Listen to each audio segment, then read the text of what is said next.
Queen, another live stream about something functional or root cause. And I wanted to share with you today why functional lab tests are the best and why they're so expensive and why it's just when I talk to people about getting a functional lab test, it becomes a problem because they are so expensive. But they tell you a lot more than the traditional lab tests that your doctor does.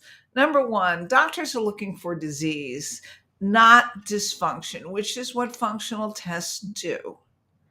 Remember, doctors are looking for disease, not dysfunction. And number two, basically, the tests are really, they're only testing blood. They're only testing blood, and blood, what comes out in the blood is really deceiving because our body is so amazing.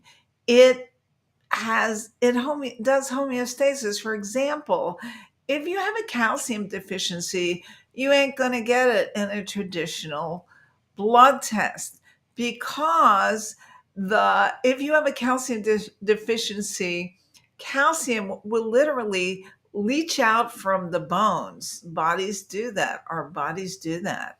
So that your calcium in your blood test can be normal. So when calcium is not normal, usually shows a severe deficiency or some interaction with the medication or something else like that. Or inflammation, it could be a bunch of things, right? Number one. Number two, the all blood tests have a range where the doctor looks at the range and says, okay, this is in range and this is out of range. It's much narrower than a functional test.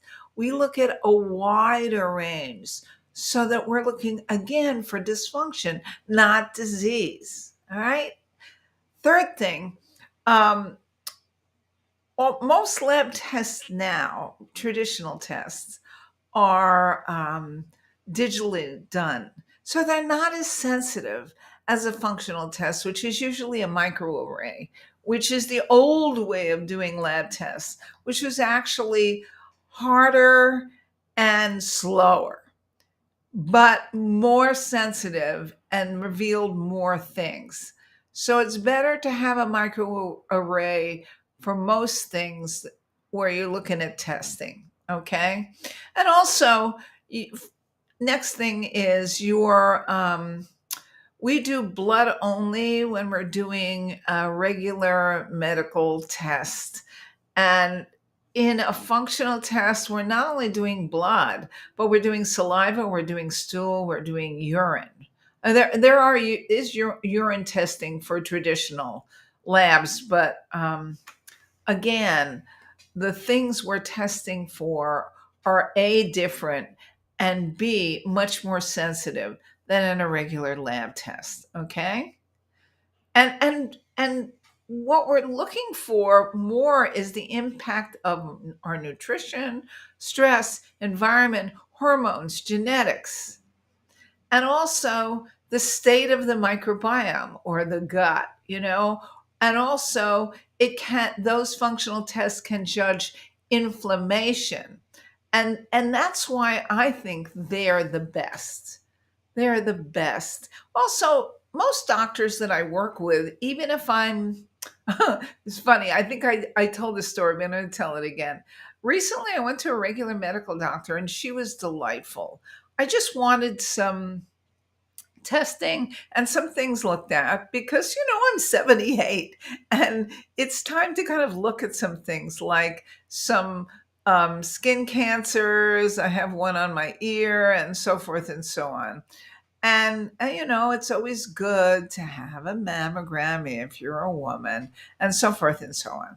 So we got in an argument. It was a mild argument because she knows when to back down about thyroid testing, and she goes, "Well, the traditional thyroid testing is great.